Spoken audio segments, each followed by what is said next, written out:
վերջին 1 տարվա կատարվածքով օրինակ եթե ասենք վիճակագրություն չեմ անել, բայց բազմաթիվ դեպքեր ենք լսել բանակում, խաղաղ պայմաններում, խաղաղության հաստատված պայմաններում զոհերի սպանությունների մասով ես ուզում եմ ձեզ հիշեցնել, որ երբ որ դուք լրագրող եք, մի այսպիսի հոդված եք գրել, ինչը շատ ուշահարբեց, քննադատվեց, դուք այսպես սեմացնում եք Վազգեն Սարգսյանի ղեկավարած բանակի դերը ու գրել եք, որ բանակը նվեր մատուցեց զինվորների մայրերին, զինվորների դիերը, իրենց զավակների դիերը նախատնական նվեր էին մայրերին։ Ես չգիտեմ դուք հիմա նորից այդպեսի բան ձեզ թույլ կտայի գրել թե ոչ, բայց հիմա կարող ենք նույնը ասել, որ ձեր եւ Սուրեն Պապիկյանի ղեկավարած բանակը պարբերաբար նվեր է մատուցում զինվորների մայրերին, ցավալիորեն այդ զինվորների դիերի տեսքով։ Ընդ որում այդ զինվորների հարազատների շատերը ձեզ են ձայն տվել, կան այդպիսիք, որոնք ձեզ են ձայն տվել եւ այդ հույսով, որ խաղաղություն է հաստատվել, իրենց զավակներին ուղարկել են ձեր ղեկավարած բանակ։ Զինվորների մայրերի մասով այո, կարող ենք այդպես ասել, որովհետև փաստը դա է, եւ դա շատ ցավալի փաստ է։ Ցավալի, այո, դա ցավալի իրողություն է, որ մենք ամեն անգամ նման դեպքի հետ պարզա, որ շատ ծանր ապրումներ ենք ունենում, բայց փաստը դա է, բայց ես ուզում եմ ձեզ բազմաթիվ այլ օրինակներ բերեմ, ոչ թե արդարացնելու համար, այլ երեք էլ ասացի, մենք խնդիրները պետք է հասկանանք խորությամբ։ Մենք դեպքեր ունենք, երբ որ մարդիկ ժամանակին պատերազմից խուսափել են, պատերազմից խուսափելու համար բանակ չեն գնացել այլ ճանապարհներով, տարբեր մեթոդներով, հետո իրենց բակում սպանվել են։ Մի քրեական բանի ժամանակ, քրեական միջադեպի ժամանակ։ Այսինքն խնդիրները խորքային են, խնդիրն է նա, որ մենք պետք է հասկանանք, այսօր քննարկում ենք օրինակ կառավարության նիստում, կարա կապը ձեզ այդ քննարան չտվա, բայց ընդհանրապես քրեական ենթամշակույթի դեմ պայքարը, ընդհանրապես գիտեք, մեր բանակում ինչ են զինվորները ինքնասպանություն գործում։ Երեք հիմնական պատճառ կա։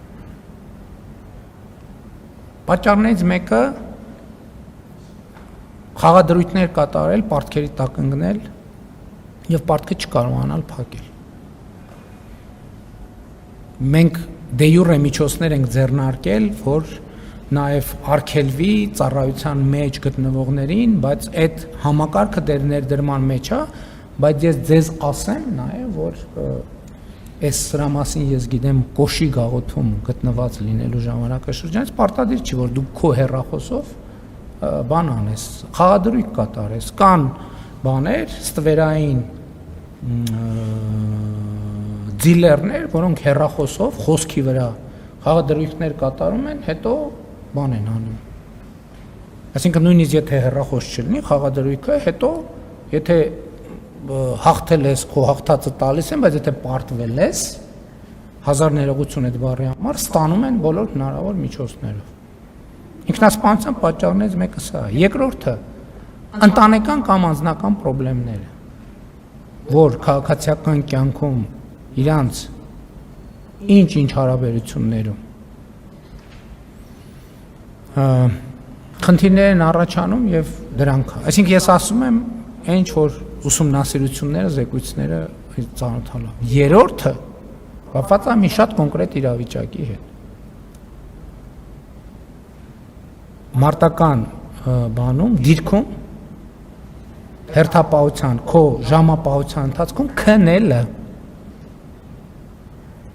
մարտական հերթապահության ժամանակ մարտական դիրքում քնողների նկատմամբ ես այս վերջերս մի ռեպը երգ կա հայաստանյան ռեպերի երգի մեջ sense նախադասություն կա, որ ես ասում եմ ինքը խոսում է իր մասին, ասում եմ ես դիրքում քնող չեմ եղել։ Որ կողքից լսող կասի դիրքում քնող, այս ինչ նախադասություն է, դիրքում քնող չեմ եղել։ Չքրական հիմա դիրքը հետեւյալն է, որ ասում է դու դիրքը պահում ես, մյուսները հանգստանում են, քնում են։ Եթե դիրքապահը քնելա, շագմա վտանգի տակ է դրել մյուսների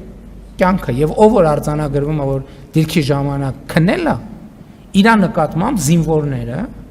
դա քրեական ենթամշակութա թե այս դեպքում անվտանգային ինչ որ գեր ճնշում է, արհամարանքի եւ մեկուսացման են ենթարկում եւ դիրքից իջնելուց հետո տեղի ունենում որոշակի բան, մեկուսացում, կղզիացում եւ այլն, հոգեբանական ճնշում եւ այլն եւ այսպես շարունակ։ Այս երեքն են բանակում ինքնասպանությունների հիմնական պատճառը։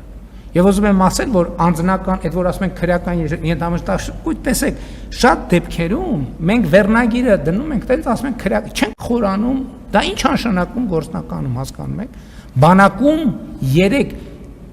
85-90% ինքնասպանությունների դեպքերը կապված են այս 3 իրավիճակների հետ։ Ես ունեմ այդ մեղքը, բանակի ղեկավարության վրա պետք չգցել։ Ես ունեմ այդ մեղքը, որ մինչև հիմա այս խնդրի լուծումը չենք գտել մենք։ Եվ էսա պատճառը, որ մենք մեր ծրագրերում քրեական ենթամշակույթի մասին ենք գրում ենք աշակերտների ֆիզիկական եւ դպրոցներից սկսած ֆիզիկական եւ հոգեբանական պատրաստության անհրաժեշտության մասին, աշխարհայացքի ընդլայնման մասին։ Ի վերջո զինվորը պետքա նաեւ բանը լինի, չէ, հոգեբանորեն ամուր լինի, որ նաև կարողանա չքնել, կարողանա հարաբերություն այնպես լինի, եթե զգա, որ չի կարում չքնի, գնա արթնացնի մեկին, ասի լսի, արի կես ժամով չեմ կարում, աչքս կպնում է։